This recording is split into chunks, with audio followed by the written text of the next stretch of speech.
అవినీతి కేసులు భవిష్యత్తుపై అభద్రతాభావం జగన్ టీంపై ఏపీ మంత్రుల ఎదురుదాడి. సస్పెన్షన్పై సింగిల్ బెంచ్లోనే తేల్చుకోండి. రోజాకు హైకోర్టు సూచన, 8కి విచారణ వాయిదా. ఉద్యమాల పురిటిగడ్డలో మరో చరిత్ర సృష్టిస్తాం. వరంగల్ ముఖ చిత్రాన్నే మారుస్తామన్న టీఆర్ఎస్. హైదరాబాద్ టూరుకొచ్చి శవంగా మారింది. ఆస్ట్రేలియా మహిళ అనుమానాస్పద మృతి. లోక్సభ ముందుకు ఆధార్ బిల్లు చట్టబద్ధత కల్పించే దిశగా కేంద్రం చర్యలు. వీడియోలో దేశ వ్యతిరేక వ్యాఖ్యలు లేవు. కన్నయ్య కుమార్కు ఢిల్లీ సర్కార్ క్లీన్ చిట్.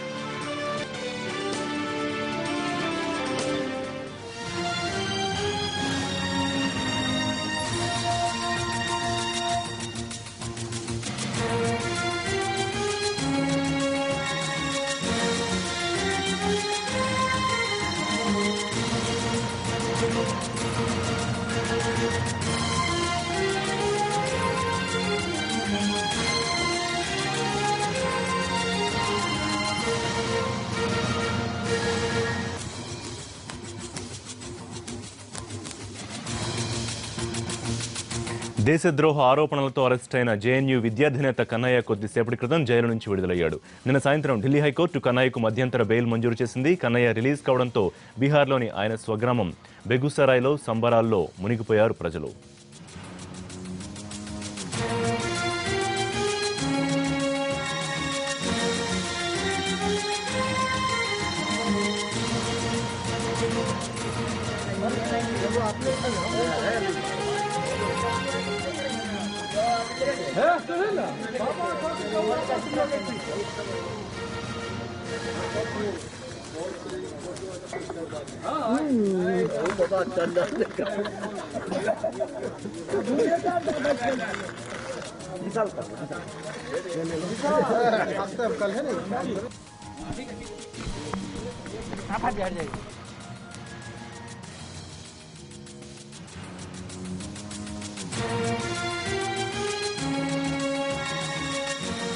మధ్యంతర బెయిల్పై బయటకొచ్చిన కన్నయ్యకు భద్రత కల్పించాలని కోరుతున్నారు అతని కుటుంబ సభ్యులు. 6 నెలలకు కోర్టు బెయిల్ ఇచ్చిందని, ఈ కాలంలో తమ బిడ్డకు ఎలాంటి హాని జరగకుండా పోలీసులు భద్రత కల్పించాలని కోరారు. కన్నయ్యకు రక్షణ కల్పించాలంటూ కోర్టులో పిటిషన్ కూడా వేశామన్నారు కుటుంబ సభ్యులు.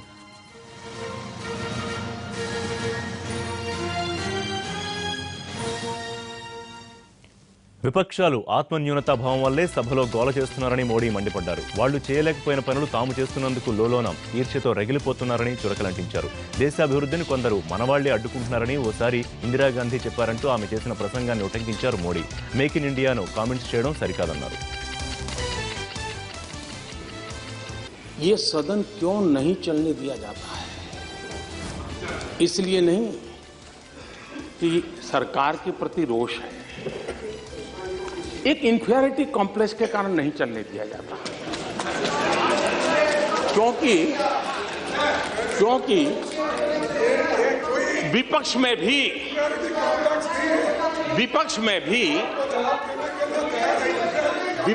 भी ऐसे होनहार सांसद है, ऐसे तेजस्वी सांसद है, और मैं मानता हूं उनको सुनना, उनके विचार अपने आप में एक बहुत बड़ी एसेट है। लेकिन अगर सदन चलेगा तो उनको बोलने का अवसर मिलेगा, अगर वो बोलेंगे तो बहुत उनकी जय जयकार होगी, तब हमारा क्या होगा ये चिंता सता रही है। ये इंफीरियरिटी है कि विपक्ष के सामर्थ्यवान सांसद न बोल पाए, विपक्ष के सामर्थ्यवान सांसदों की प्रतिभा का परिचय देश को न हो, इसलिए ये सरकार को रोकने वाली बात तो अपनी जगह पे है, लेकिन विपक्ष में कोई ताकतवर बनना नहीं चाहिए, कोई होनहार दिखना नहीं चाहिए। इस इंफीरियरिटी कॉम्प्लेक्स का परिणाम है। इसलिए बहुत, अब जैसे इस बार संसद चला तो मैंने देखा कितने तेजस्वी लोग हैं हमारे पास, कितने शानदार विचार रखते हैं जी। पिछले 2 सदन में उनका कोई लाभ ही नहीं मिला। हम लोग किसी की मजाक नहीं उड़ानी चाहिए। मेक इन इंडिया की मजाक उड़ा रहे हैं। ना ना मेक इन इंडिया की मिठाई उड़ा रहे। ये मेक इन इंडिया देश के लिए है। हाँ, सफल नहीं हुआ तो सफल होने के लिए क्या करना चाहिए, सफल होने में क्या कमियां हैं उसकी चर्चा होनी चाहिए। लेकिन मैं एक बात कहना चाहता हूं, और मुझे लगता है जाने ऐसा क्यों है कि हम लोग अपने देश की इमेज ऐसे बनाते हैं। లోక్సభలో మోడీ కాంగ్రెస్పై సెటైర్ల మీద సెటైర్లు వేశారు. ఒకవేళ కాంగ్రెస్ తన హయాంలో టాయిలెట్లు కట్టుంటే తమకు ఆ పని తప్పేదన్నారు. అది కాంగ్రెస్ చలవేనన్నారు ఆయన. బంగ్లాదేశ్ సరిహద్దు సమస్యకు పరిష్కారం దొరకడం కూడా కాంగ్రెస్ వాళ్ల చలవేనన్నారు. వేలాది గ్రామాలకు కరెంటు సరఫరా చేయడం కూడా కాంగ్రెస్ వాళ్లు తమ కోసం వదిలేసిన పనులేనని ఎద్దేవా చేశారు మోడీ.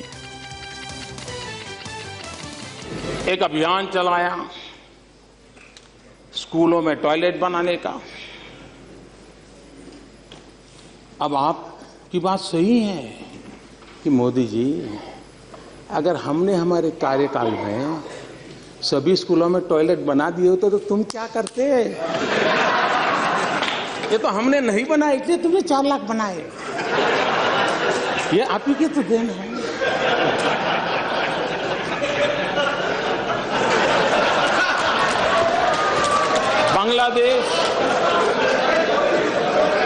बांग्लादेश की सीमा का विवाद,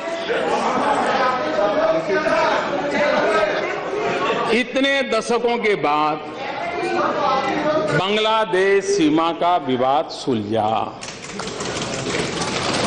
आप कह सकते हैं देखो हमने अगर हमारे कार्यकाल में कर दिया होता तो मोदी तुम्हारा अचीवमेंट कहां होता है, ये तो तुम्हारे लिए हमने छोड़ के गए थे, आप ही के तो देने।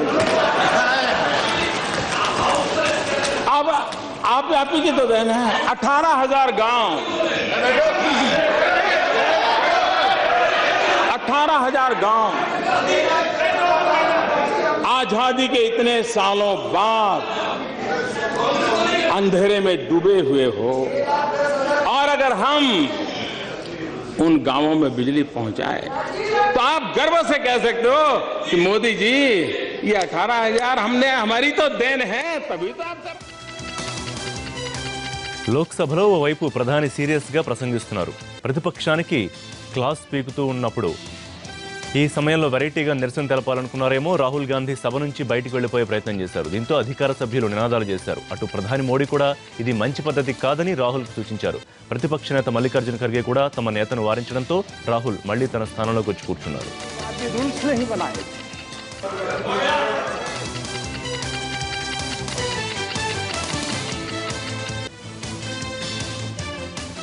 ఎల్ఆర్ఎస్లపై 4 వారాల్లోగా కౌంటర్ దాఖలు చేయాలని టీ సర్కార్ను ఆదేశించింది హైకోర్టు. అక్రమ కట్టడాల క్రమబద్ధీకరణను సవాల్ చేస్తూ గతంలో హైకోర్టును ఆశ్రయించింది forum for good governance.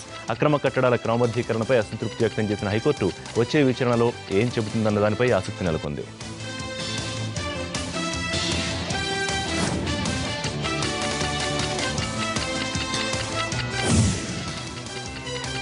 Chhattisgarh ఎన్కౌంటర్పై హైకోర్టులో విచారణ జరిగింది. దీనిపై కౌంటర్ దాఖలు చేయాలని టీ సర్కార్ను ఆదేశించింది కోర్టు. విచారణ వచ్చే బుధవారానికి వాయిదా వేసింది. అప్పటి వరకు మృతదేహాలను సరైన పద్ధతిలో ప్రిజర్వ్ చేయాలని ఆదేశించింది న్యాయస్థానం. అసెంబ్లీ సమావేశాల్లో గవర్నర్ ప్రసంగాన్ని అడ్డు తగలడం మంచి పద్ధతి కాదన్నారు ఏపీ స్పీకర్ కోడెల. ఈ నెల 5 నుంచి బడ్జెట్ సమావేశాలు ప్రారంభమవుతున్న సందర్భంగా ఉన్నతాధికారులతో భేటీ అయ్యారు స్పీకర్. ఈసారి 2 రాష్ట్రాల సమావేశాలు జరుగుతుండటంతో భద్రతా పరంగా ఎలాంటి చర్యలు తీసుకోవాలో కోడెల సమీక్షించారు. వాయిదా తీర్మానాలు ప్రశ్నోత్తరాల తర్వాత ఉంటే మంచిదని అభిప్రాయపడ్డారు స్పీకర్.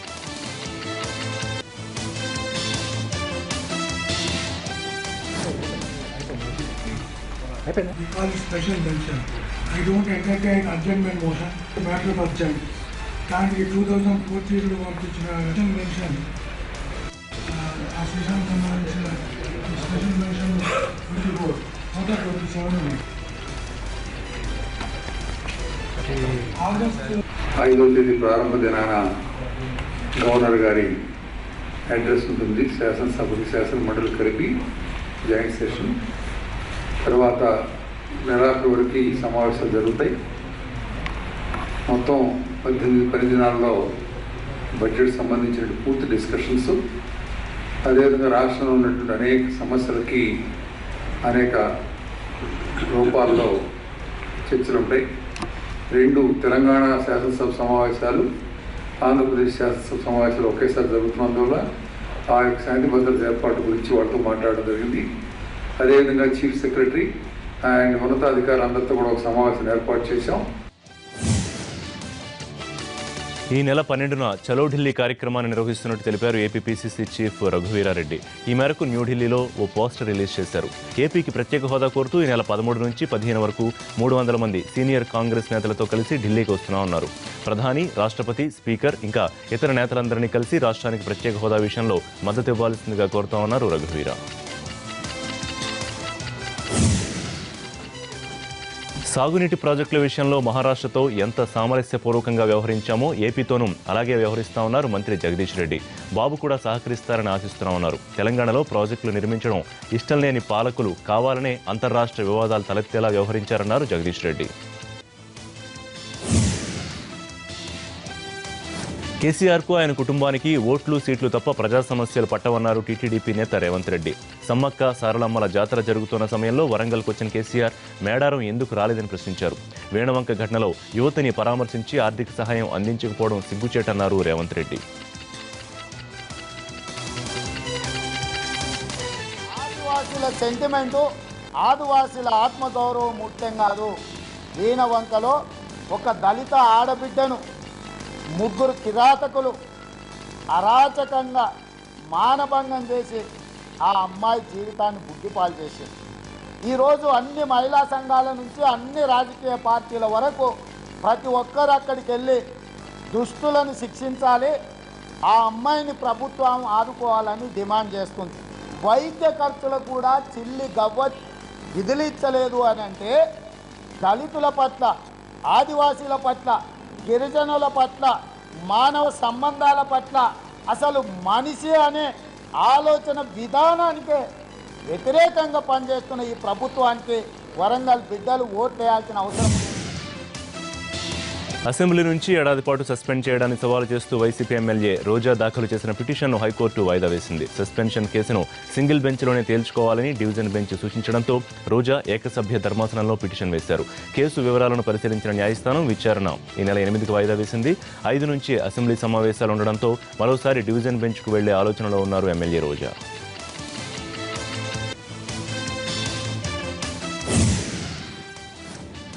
ఒక్క నిమిషం నిబంధన కొందరు ఇంటర్ విద్యార్థులకు శాపంగా మారుతోంది. నిన్నట్లాగే ఇవాళ కూడా చివరి నిమిషంలో కొందరు విద్యార్థులు ఉరుకులు పరుగులు పెట్టారు. ఒక్క నిమిషం ఆలస్యమైనా అనుమతించేది లేదన్న నిబంధన కారణంగా విద్యార్థులను లోపలికి అనుమతించలేదు అధికారులు. దీంతో విద్యార్థులు కన్నీటి పర్యంతమయ్యారు. లోపలకు అనుమతించాలంటూ కాళ్ల వేళ్లపడ్డారు. ట్రాఫిక్ జామ్లో ఇరుక్కునో లేక మరే కారణంతోనో కొందరు విద్యార్థులు చివరి నిమిషంలో ఉరుకులు పరుగులు పెట్టాల్సి వచ్చింది.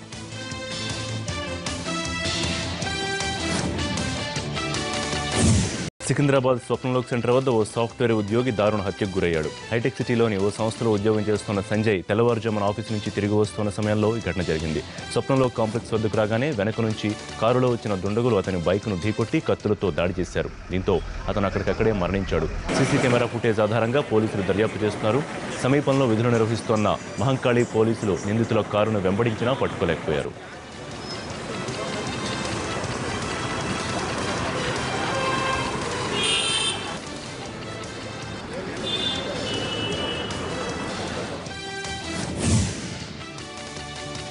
విశాఖ గీతం యూనివర్సిటీలో హైదరాబాద్కు చెందిన శ్రీయ అనుమానాస్పద స్థితిలో మరణించింది. కొన్ని రోజుల క్రితం జరిగిన మరణంపై తల్లిదండ్రులు హైకోర్టును ఆశ్రయించారు. ఖననం చేసిన మృతదేహాన్ని తిరిగి పోస్టుమార్టం చేయాలని పేరెంట్స్ కోర్టు మెట్లెక్కారు. దాంతో మృతదేహానికి మళ్లీ పోస్టుమార్టం నిర్వహించాలని సైబరాబాద్ పోలీసులను హైకోర్టు ఆదేశించింది. ఇవాళ డెడ్ బాడీని పోలీసులు బయటికి తీసి రీపోస్టుమార్టం చేసే అవకాశం ఉంది. విజయవాడ కృష్ణానదిపై ఉన్న రైల్వే బ్రిడ్జి సూసైడ్ స్పాట్గా మారిపోయింది. ఇవాళ గుర్తు తెలియని ఓ వ్యక్తి ఉరేసుకుని ఆత్మహత్యకు పాల్పడడం కలకలం రేపుతోంది. రైలు బ్రిడ్జి కిందకి మృతదేహం వేలాడుతూ కనిపించడంతో స్థానికులు పోలీసులకు సమాచారం ఇచ్చారు. జీఆర్పీ పోలీసులు ఘటనా స్థలానికి చేరుకుని మృతదేహాన్ని పోస్టుమార్టంకు తరలించారు. ఈ వ్యక్తి ఎవరు, ఎందుకు ఆత్మహత్య చేసుకున్నాడనే కోణంలో పోలీసులు ఆరా తీస్తున్నారు.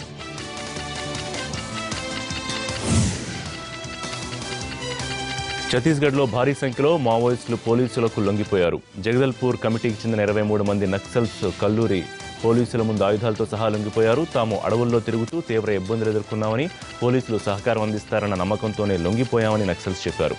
మావోయిస్టుల్ని వదిలి బయటకు వచ్చేవారిని ఆదుకుంటామని భరోసా ఇచ్చారు ఛత్తీస్గఢ్ పోలీసు ఉన్నతాధికారులు.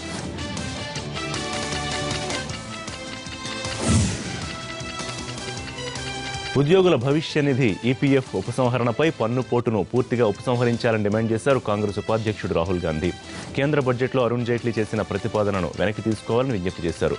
ఉద్యోగులకు రక్షణగా నిలిచే ఈపీఎఫ్పై పన్ను వేయడం సరికాదన్నారు రాహుల్. వడ్డీ ప్రతిపాదనను వెనక్కి తీసుకుంటున్నట్లు మోడీ ప్రకటన చేయాలని డిమాండ్ చేశారు రాహుల్.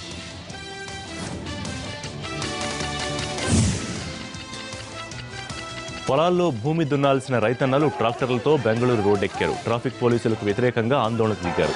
శివారు ప్రాంతాల నుంచి బెంగళూరు నగరంలోకి ట్రాక్టర్లతో వస్తే అడ్డుకుంటున్నారంటూ రైతులు ఆగ్రహం వ్యక్తం చేశారు. కుటుంబాలతో సహా కదిలి వచ్చి నిరసనకు దిగడంతో ఉద్రిక్తత చోటు చేసుకుంది. ప్రదర్శన చేస్తున్న వారిని పోలీసులు అడ్డుకున్నారు.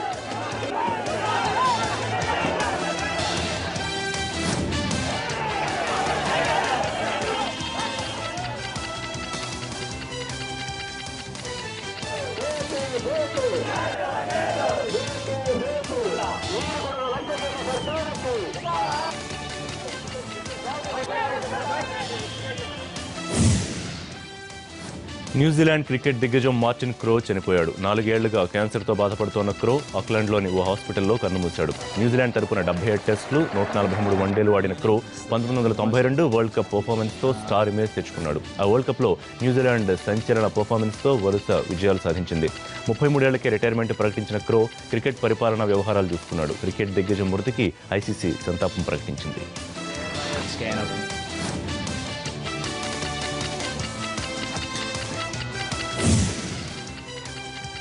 లోధా కమిటీ సిఫార్సులపై స్టే ఇవ్వాలన్న బీసీసీఐ అఫిడవిట్పై సుప్రీంకోర్టులో ఇవాళ విచారణ జరగనుంది. కమిటీ సిఫార్సులను అమలు చేయడం తమకు ఆమోదయోగ్యం కాదంటూ కోర్టులో బీసీసీఐ అఫిడవిట్ దాఖలు చేసింది. బోర్డు పరిధిలో ఉన్న అన్ని రాష్ట్రాల క్రికెట్ సంఘాలు సిఫార్సులకు వ్యతిరేకంగా ఉన్నాయని అఫిడవిట్లో స్పష్టం చేసింది బోర్డు. దీంతో సుప్రీంకోర్టు ఈ విషయంపై ఏం చెబుతుందోనని క్రికెట్ వర్గాలు ఆసక్తిగా ఎదురుచూస్తున్నాయి.